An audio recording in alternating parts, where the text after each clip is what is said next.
Movie की शुरुआत होती है वेस्ट वर्जीनिया के एक सेंटोरियम से। वक्त है 1974 का। यह सेंटोरियम डिफॉर्म लोगों के लिए बनाया गया है। जो भी डिफॉर्म लोग यहाँ रहते हैं वो बर्थ डिफेक्ट की वजह से डिफॉर्म हुए थे। उसी वक्त डॉक्टर ब्रेंडन आते हैं और डॉक्टर एना को कैदियों के बारे में बताते हैं। लेकिन कुछ डिफॉर्म लोग डॉक्टर एन को पीछे से पकड़ लेते हैं और उनके बालों में से एक हेयरपिन को निकाल लेते हैं। डॉक्टर ब्रेंडन और डॉक्टर एन आगे बढ़ते हैं। तब डॉक्टर ब्रेंडन डॉक्टर एन को इल्लीगल ब्रदर्स के सेल में लेकर जाते हैं। वो 3 ब्रदर कोई और नहीं बल्कि 3 फिंगर, सॉटूथ और 1 आई होता है। डॉक्टर ब्रेंडन बताते हैं कि ये तीनों भाई मिसेस हिलिकर को एक जंगल में मिले थे और इसी वजह से इन तीनों को इलीगल ब्रदर्स कहा जाता है। जब ये तीनों भाई मिले थे तब ये अपने पेरेंट्स को खा गए थे। उसके बाद डॉक्टर उसे सबसे खतरनाक पेशेंट के बारे में बताता है। ये तीनों अभी बच्चे थे लेकिन बहुत खतरनाक थे। वो कितने खतरनाक थे इस चीज का अंदाजा इस बात से लगाया जा सकता है। उनमें से एक अपनी 2 उंगलियों को खुद ही खा चुका था और इसलिए उसका नाम 3 फिंगर पड़ा। एक ने अपनी एक आंख निकालकर खा ली थी और इसलिए उसे 1 आई कहा जाता है। और इन लोगों में तीसरा जो कि अपने दांतों को दीवारों से रगड़ता रहता था और इसलिए वह सॉटूथ था। उसने बहुत सारे पेशेंट को काटकर बुरी तरह से जख्मी कर दिया था। इन बातों को सुनकर डॉक्टर एन कहती हैं कि ये तीनों इतने सारे दर्द को कैसे सह लेते हैं। तब डॉक्टर ब्रेंडन बताते हैं कि इन लोगों को तकलीफ महसूस नहीं होती है। इसके बाद वो लोग आगे बढ़ते हैं। वहीं दूसरी ओर जिस पेशेंट ने डॉक्टर एन के बालों से पिन निकाला था वह अब लॉकअप को खोलने लग जाता है। लेकिन वह ऐसा नहीं कर पाता है क्योंकि वह ज्यादा होशियार नहीं होता है। यह करते हुए वो तीनों भाई उसे देख लेते हैं, जिसे देखकर वो तीनों उससे पिन मांगते हैं, जिस पर वह शख्स इन तीनों की तरफ वह पिन फेंक देता है। उन तीनों भाइयों में सबसे तेज 3 फिंगर उस लॉकअप को खोल लेता है। चुपके से ये तीनों भाई बाहर आ जाते हैं और सिक्योरिटी गार्ड को मार देते हैं। तब ये लोग कंट्रोल रूम में जाकर सारे सेल्स को खोल देते हैं। इसके बाद से वह जगह पूरी तरह से पागल खाने की तरह बन जाता है। वो तीनों लोग डॉक्टर एन को पकड़ लेते हैं और उसे इलेक्ट्रिक शॉक देते हैं। ये लोग डॉक्टर एन को तब तक शॉक्स देते हैं जब तक उसका दिमाग पूरी तरह से पक नहीं जाता। इसके बाद वो लोग डॉक्टर ब्रेंडन को भी पकड़ लेते हैं। ये लोग डॉक्टर ब्रेंडन को बहुत बुरी मौत मार देते हैं। इसके बाद हमें 29 साल बाद का सीन दिखाया जाता है जहां हमें 9 स्टूडेंट्स देखने को मिलते हैं जो कि स्नो में मस्ती कर रहे थे। उन्हें रात होने से पहले अपने ठिकाने पर लौटना था लेकिन वह रास्ता भूल जाते हैं और वो लोग एक खतरनाक तूफान में बुरी तरह फंस जाते हैं। इसी दौरान उन्हें एक बिल्डिंग नजर आती है। वो सब लोग उस बिल्डिंग की तरफ बढ़ते हैं लेकिन वो लोग इस बात से अनजान थे कि वहाँ उन्हें कितना खतरा है। वो बिल्डिंग वही सेंटोरियम था जहाँ ये तीनों भाई रहा करते थे। जैसे ही ये लोग अंदर जाते हैं इन्हें पता चल जाता है कि ये एक हॉस्पिटल था। तब ये लोग आग जलाकर आराम से वहाँ बैठ जाते हैं। थोड़ी देर बैठने के बाद ये लोग हॉस्पिटल में घूमने के लिए निकल जाते हैं। ये लोग पूरी जगह की अच्छे से तलाशी लेते हैं। इन्हें ऑफिस में वाइन मिल जाती है। वहाँ उन्हें पेशेंट्स की फाइल भी मिल जाती है जिसे देखकर इन्हें पता चल जाता है कि यहाँ पर डिफॉर्म लोगों को रखा जाता था। वहीं दूसरी ओर हम देखते हैं कि ये तीनों भाई किसी को लेकर सेंटोरियम में आ रहे होते हैं। उन स्टूडेंट्स में से 3 लोग रात बिताने के लिए बिस्तर चेक करने के लिए जाते हैं और वहीं पर उन्हें कुछ नजर आता है। उन तीनों में से एक लड़का होता है जिसका नाम विंसिन होता है। वह चेक करने के लिए आगे जाता है। जैसे ही वह अंदर जाता है वह जोर से चिल्लाता है। बाहर जीना और केनिया उसके चिल्लाने के आवाज से डर जाते हैं लेकिन किसी तरह हिम्मत करके वो लोग विंसिन को ढूंढने जाते हैं। विंसिन उन लोगों के साथ एक घटिया मजाक कर रहा होता है जिसके बाद ये लड़कियां गुस्सा हो जाती हैं और वो लोग वहां से चली जाती हैं। तभी 1 आई उनका पीछा कर रहा होता है। उन सबसे माफी मांगने के लिए विंसन अकेला ही जनरेटर ढूंढने चला जाता है। विंसन को जनरेटर मिल जाता है। वह जनरेटर को ऑन कर देता है। जैसे ही लाइट सारे हॉस्पिटल में आती है ये लोग पार्टी करने की सोचते हैं और ये लोग खूब मस्ती में वाइन पीते हैं और सारे हॉस्पिटल में हल्ला मचा देते हैं। लेकिन इस दौरान इन्हें पता नहीं होता कि कोई उन पर नजर रख रहा है। पार्टी करते करते ये लोग एक ऐसी जगह पर पहुंच जाते हैं जहां उन्हें एक फिल्म की डीवीडी मिलती है। डेनियल उसे एक प्रोजेक्टर में डालकर प्ले करता है। उस वीडियो में था कि इलीगल ब्रदर्स पर किस तरह के जुल्म किए जा रहे थे। उन पर बहुत तरह के एक्सपेरिमेंट किए गए जिनमें से कई एक्सपेरिमेंट बहुत खतरनाक थे। फिल्म देखकर एक लड़की कहती है कि उनका भाई इन तीनों के बारे में बहुत खौफनाक कहानियां बताता था। वह कहती है कि ये लोग बहुत खतरनाक थे और लोगों को बहुत बुरी मौत मारते थे और उन्हें मारकर खा जाते थे। लेकिन किसी को भी उसकी बातों पर यकीन नहीं आता है। तब सभी लोग सोने चले जाते हैं। रात को सब लोग अच्छे से सो जाते हैं लेकिन विंसिन को नींद नहीं आती है। तब वह बाहर जाकर टहलना शुरू कर देता है। वह देखता है कि सामने कोई खड़ा था। वह देखता है कि सामने उसी का दोस्त वॉटर है जिसके कैबिन में उन्हें लौटना था। जब वह उसके पास जाता है और उसे छूता है तो देखता है कि वह मर चुका है।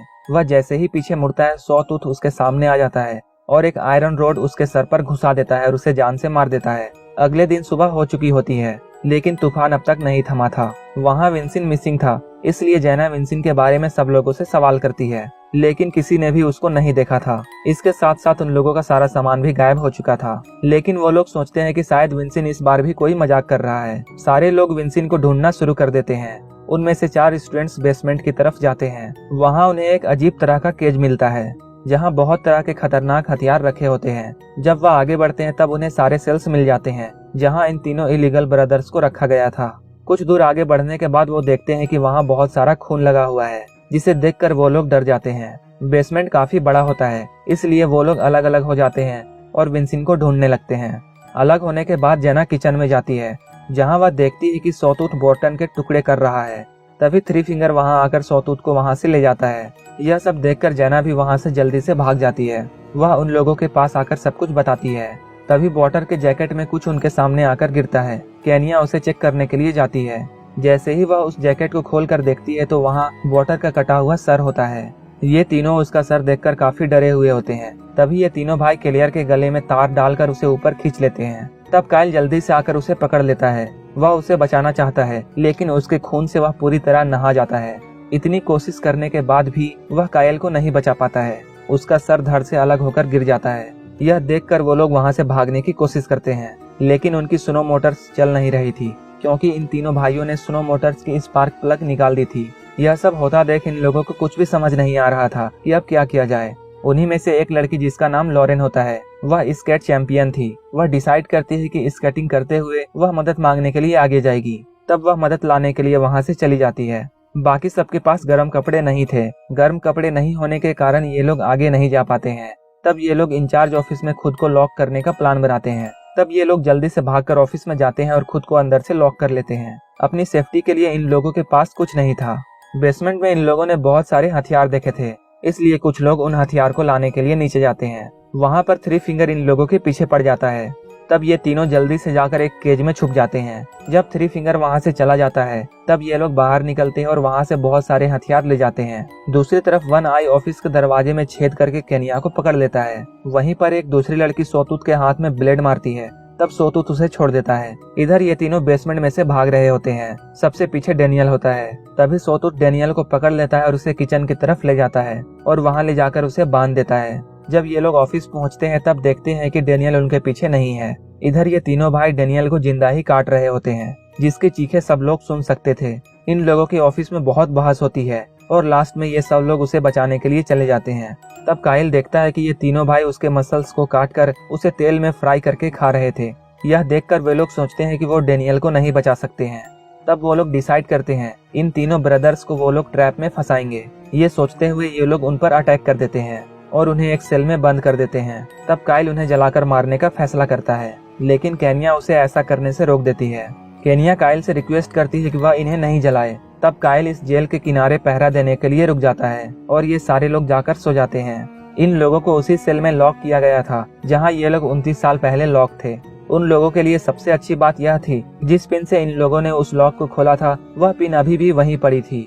तब थ्री फिंगर अपनी स्मार्टनेस दिखाकर लॉक को खोल देता है और बाहर आते ही ये लोग काइल को पकड़ लेते हैं। जब केनिया काइल को चेक करने के लिए जाती है तब खुद ब खुद जनरेटर बंद हो जाता है और हर तरफ अंधेरा छा जाता है। और वहाँ पर आकर वह देखती है कि ना तो वहाँ पर काइल है और ना ही वो तीनों सेल के अंदर हैं। वह वापस आकर सबको बताती है कि वो तीनों सेल से बाहर आ चुके हैं। उसी वक्त कोई दरवाजे पर आ जाता है जिसका फेस कवर होता है। वो लोग समझते हैं कि शायद ये थ्री फिंगर है, जिसे वो लोग बड़ी बेरहमी से मार देते हैं। वो लोग उस शख्स को इतना मारते हैं कि वो जान से मर जाता है। उसे मारने के बाद ये लोग उसका फेस देखते हैं तो उन्हें पता चलता है कि वो थ्री फिंगर नहीं बल्कि काइल था, जिसकी जुबान कटी हुई थी। उसे देखकर वो लोग वहाँ से भागने की कोशिश करते हैं, लेकिन ये तीनों भाई उनके पीछे पड़ जाते हैं। भागते भागते ये लोग उनके रूम्स तक पहुँच जाते हैं, जहाँ पर इन लोगों का सामान भी रखा हुआ था। वो लोग अपने गर्म कपड़े पहनकर खिड़की से बाहर आने का डिसीजन लेते हैं, लेकिन वह एक सेनेटोरियम था और इसलिए सारे विंडोज सील्ड थे।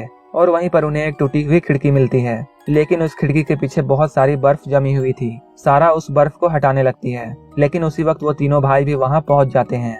थ्री फिंगर दरवाजा तोड़ने की बहुत कोशिश करता है। थ्री फिंगर के बाद अब सोतूत उस दरवाजे को तोड़ने की कोशिश करता है। इतनी ही देर में सारा बर्फ से एक रास्ता बनाने में कामयाब हो जाती है और वो लोग वहाँ से बाहर निकल जाते हैं, लेकिन जेना बाहर नहीं निकल पाती है और वो वहीं फंस जाती है। सोतूत ड्रिल लेकर उसे मार देता है। बाकी तीनों जान बचाकर वहाँ से भागते हैं, लेकिन वो तीनों भाई भी इन लोगों के पीछे आते हैं। सोतूत ब्रिजिट को पकड़ लेता है जिस पर चाकू से वो उसके हाथ पर हमला करती है। तब वो उसे छोड़ देता है। दूसरी तरफ हमें लॉरेन दिखाई जाती है, जो बर्फ जमने की वजह से मर चुकी होती है। यहाँ सैड मोमेंट ये है कि रोड उसके सामने होती है, लेकिन तूफान की वजह से उसे नजर नहीं आया और वो हिम्मत हारकर वहीं बैठी रह गई। अब सिर्फ केनिया और सारा ही बचे होते हैं और केनिया अपनी जान बचाकर भाग रही होती है। वन आई उसके पीछे पड़ा हुआ होता है। अभी वो केनिया को पकड़ने ही वाला होता है कि सारा उसे मारकर नीचे गिरा देती है और वो लोग अपनी सुनो मोटर लेकर वहाँ से चले जाते हैं। वो लोग दोनों बहुत खुश होते हैं क्योंकि उन लोगों ने ये अपने प्लान के अकॉर्डिंग किया होता है। वो लोग इतने खुश होते हैं कि वहाँ पर लगी हुई वायर उन्हें नजर नहीं आती और उन दोनों का सर धड़ से अलग हो जाता है। तब थ्री फिंगर वहाँ आता है और उनके सर उठाकर वहाँ से ले जाता है और उनकी बॉडी वहीं पर पड़ी रहती है और यहीं पर यह मूवी खत्म हो जाती है।